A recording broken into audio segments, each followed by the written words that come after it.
Welcome to this week's episode of the Jewish Diaspora Report. On this week's episode, we look into the expansion of settlements and how it benefits the Palestinian Arabs. Let's get started.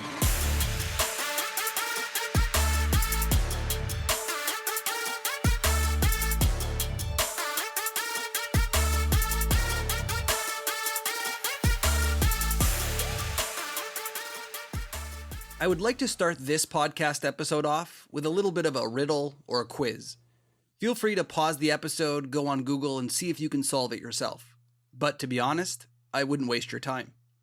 Name me one king, president, prime minister, or frankly, any kind of leader of the Palestinian Arab people in the Palestinian land. Supposedly, Palestine existed. Of course, it must have had some type of leadership. It was a people, a nation. If you think of any other nation, I'm not sure if you'll find any that didn't have some type of figurehead or leader. So I'll let you go and look it up if you want to waste your time. If you don't want to waste your time, the answer is there has never been a leader of a Palestinian people until the 1960s, when Yasser Arafat invented them. His words, not mine. Prior to the 1960s, the Arabs of the region of, let's say, British Mandate of Palestine, and even Ottoman Syria and Muslim Caliphate Syria were just Arabs. They were nomadic people who wandered around the area because under the Ottomans and the Caliphates, there were no countries. Those countries were invented by the Western powers. The only leaders they had were the people who led the Caliphates or the Ottoman Empire when they took over. And then eventually the British became the leaders of the Palestinian Mandate. But there was never a Palestinian nation, a Palestinian country, or a leader of the Palestinian people. It never existed, which is why you probably shouldn't have wasted any time looking it up on Google. You might ask why this is important for the topic of settlements. It's because I'm trying to show you, if you don't already know and you haven't listened to our other podcasts, that there was no Palestinian state, there was no Palestinian land, and there were no Palestinian people. So when we talk about settlements or a state or even land itself, you have to ask yourself, who owns it? Who does it belong to? And the answer, in the case of Israel, has never been the Palestinian Arabs, ever. That is in no way suggesting that Arabs didn't live in the land from the 7th century when they showed up to a much higher number of Arabs that arrived during the 1900s, especially when the British showed up and the Jewish people came back to the land and started to make it bloom, creating a lot of jobs for Arabs. But again, these weren't Palestinians, nor did they actually own the land. I don't want to go too much into the whole settlement thing. I did an episode a long time ago in season 2, episode 64, if you want to go back and listen, about the historical aspects of the settlement idea and how that's a false term. But really, really quickly, I just want to talk to you about the British Mandate of Palestine. Prior to the British Mandate, it was the Ottoman Empire, which collapsed after World War I, and then under the League of Nations San Remo Agreement, the British were given the piece of land, which is why it was called the British Mandate of Palestine. Mandate meaning they were supposed to hold the land and then transfer that land to the Jewish people. It was literally written that they had to give that land to the Jewish people.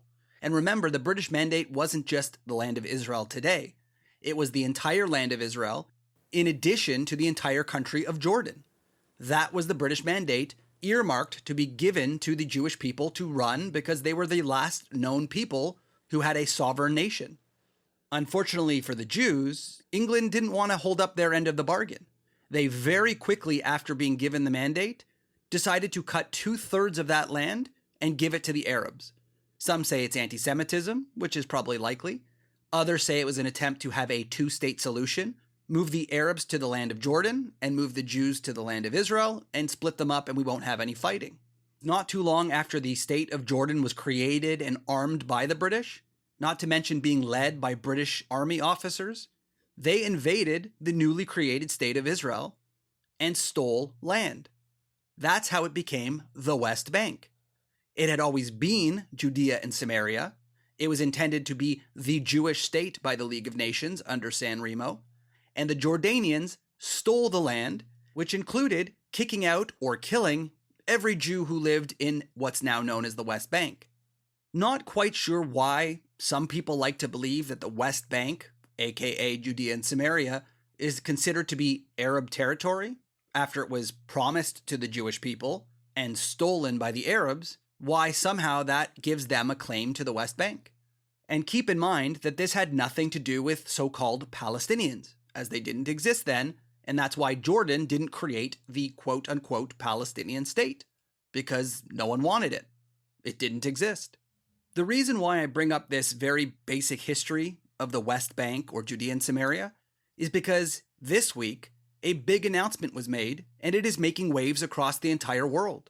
Israel has officially announced that they are going to create quote-unquote settlements in the quote-unquote West Bank in Area E1. I know this doesn't mean much to many of you, and it's understandable, but I want to talk on this episode what it means for Israel to create quote-unquote settlements in the area of E1 or in the West Bank in general. The West Bank itself, or Judea and Samaria, is a really funny thing to think about because there is no actual border to it. The border itself is just a spot where the 1948 war ended and has no bearing based on who lived there. It is just an armistice line. And ironically, when they lost the 1967 war, we got all the way to the river, so therefore we are now in the West Bank or Judea and Samaria, but they still claim that the border should be this random line from 1967. As Golda Meir once ironically pointed out, they want the 1967 borders back that they actually had at one point and then started a war because they didn't want the 67 borders, they wanted the entire country. The irony, had they not had a war, they would have still had the 1967 borders. But leave that aside for now. The fact is that the areas on the opposite side in the West Bank are no different than the cities, towns, or places on the other side of the armistice line. It is an imaginary line that was just from the end of a war. And yet everybody acts like it's this crazy line that nobody could dare cross. It is set in stone and cannot be changed.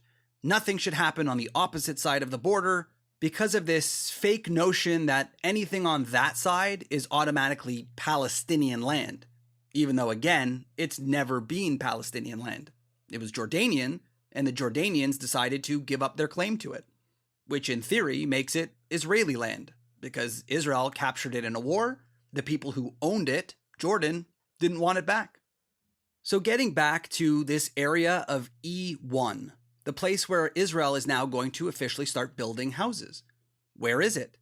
For those of you who might be a little more aware of the geography, Jerusalem, one of the most important cities to Israel that we recaptured and officially took control of in 1967, is on the border of the West Bank or Judea and Samaria and Israel.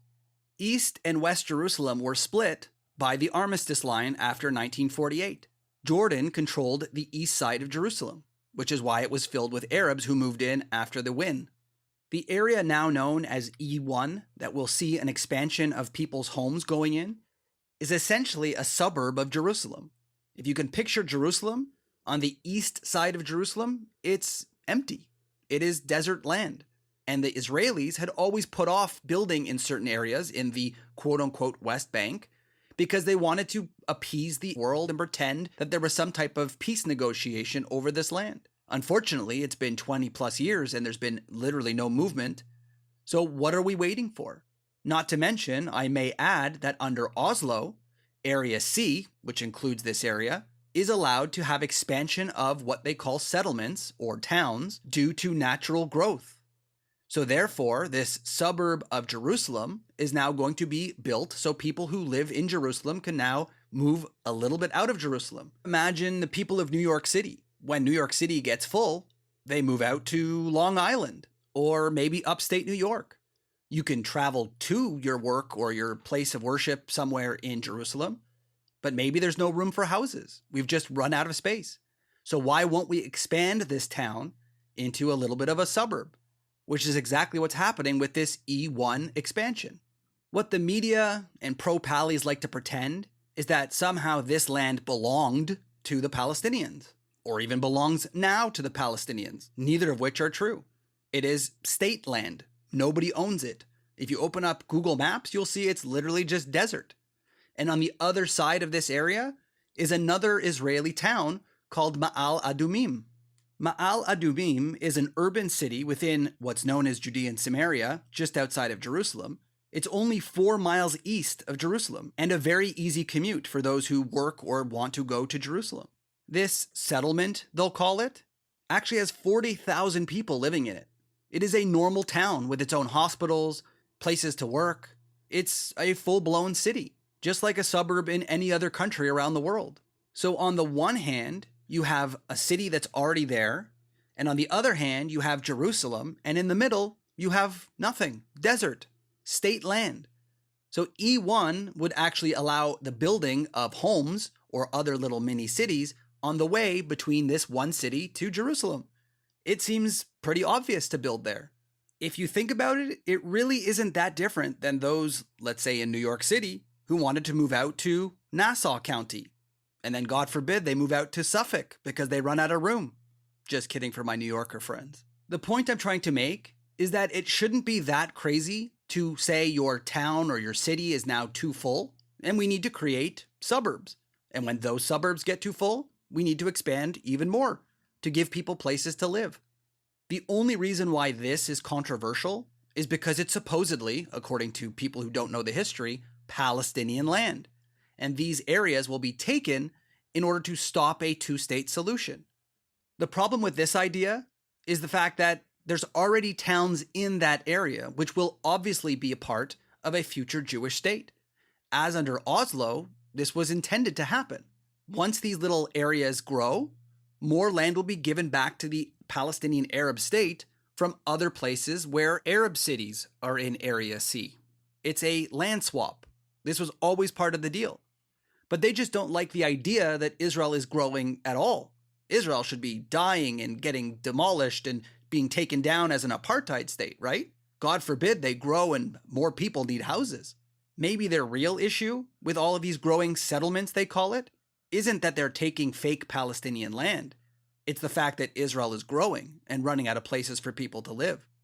And one thing that I find is very interesting that's always left out of these conversations is the fact that these areas that are being expanded are not somehow Jews only. An Israeli Arab who has every right to live in an Israeli town could easily buy in this area. For example, in Ma'al Adumim, there are Arabs who are living in that city. So it benefits the Arab Israelis just as much as the Jews. This isn't some sort of only Jewish city that bans Arabs from living there. It bans non-Israelis from living there for sure. Because you're not an Israeli, you can't own land in Israel. But it may not only give Arabs who live in Israel a place to live, somewhere nice and close to Jerusalem, the Al-Aqsa Mosque, maybe even be slightly cheaper than living in Jerusalem proper, but it also helps the Palestinian Arabs of the West Bank. Because the more areas that open, the more cities, the more things that you need to put in those cities. Grocery stores, hospitals, shops of any kind. People need stuff in these cities. And who are going to work those jobs? Oftentimes, it's people from the West Bank or Judea and Samaria who have work permits to come into Israel, or they might even live in Area C. Just like everywhere else in the world, when you open up a new city, you're going to have job opportunities. You're going to have people who want to bring in factories. It really is win-win for the people who might get a job. And most ironically, when we talk about Ma'al Adumim, many of you might know the Israeli company SodaStream.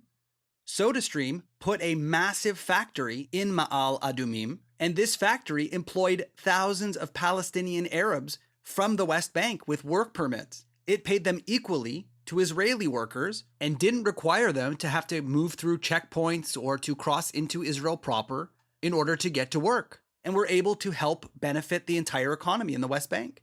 Ironically, why did that place shut down? Because of BDS. Because of the useful idiots in America who decided they didn't want to buy and they were going to boycott SodaStream for having a factory in the West Bank or Judea and Samaria, despite the fact that it actually employed Palestinian Arabs and gave them a better life. If you want any more information on that topic, you can listen to our old episode, BDS the Palestinians. It's episode 23. The biggest issue that the world seems to have is simply this idea that every piece of this land called the West Bank or Judea and Samaria is somehow Palestinian Arab land, which under no historical record has ever been the case. Nor under Oslo, the 1990s, was that the case. Area C was meant to be Israeli land with some land swaps in the future. So never in history has this land ever belonged to the Palestinian Arabs. This idea of a settlement or stealing land is a complete fiction. The land, if you look at it under E1, is not stealing any piece of land from a Palestinian. It is not kicking anybody off that land. It is simply desert that Israel has a right to expand their city of Jerusalem and create a new town. In the end, you could see the crazy double standard that this country has that no other country deals with. This idea that the pro-Pali movement tries to put out to suggest that all of Israel is, in fact, part of the Palestinian state, and any piece of land that Israel builds on is automatically stealing that land, despite them not actually owning it or ever having control of it themselves.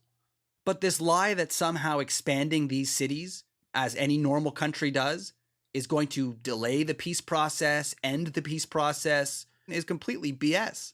Ironically, as we've seen over the last few years, the two-state solution might be dead, but it's not because of settlements. When we take these little areas that we are building new homes, everybody is against it, despite the fact that it could prove to help Palestinian Arabs who live in Israel, or Israeli Arabs, and Palestinian Arabs who don't live in Israel, who will be able to work in these new towns. Much like the case of SodaStream, which was working, and many Palestinian Arabs spoke out against the closing and called out the BDS movement. According to a 2017 report, over 4,000 Palestinians work in Ma'al Adumim. Now, this might be less due to the closure of the SodaStream factory, but clearly these cities and these towns that are being expanded do help the local population. Not ironically, just like in the early 1900s when the Jews came back, built cities, and Arabs flooded in to work in those cities. Those people after the 1960s being called Palestinians. But most importantly, Israel shouldn't be held to a different standard than any other country around the world. It would be very different if what the people online were saying was actually true, and that this land did at one point belong to a Palestinian state, that there were Palestinian Arab homes that are currently being destroyed in order to build this Jewish home. Then they'd have a case. Right now, none of that is true. They like to pretend it is, but it's not. So why is Israel held to a standard that they are not allowed to expand a regular city in order to provide housing for their people, including Arab people? Hopefully this podcast helps educate you a little bit more when you hear these false claims of settlements and of stealing land, and when you hear in the news over the next few weeks, E1 expansion, that not only is this completely normal for every other country around the world, including Israel, to do, but keep in mind that these expansions actually might benefit Israeli Arabs and Palestinian Arabs. Don't let the manipulative language and some of these terms they use convince you otherwise. This has been another episode of the Jewish Diaspora Report. Don't forget to check us out on social media at jdr.podcast and check out some of our other episodes on your favorite podcast source. We'll see you next time.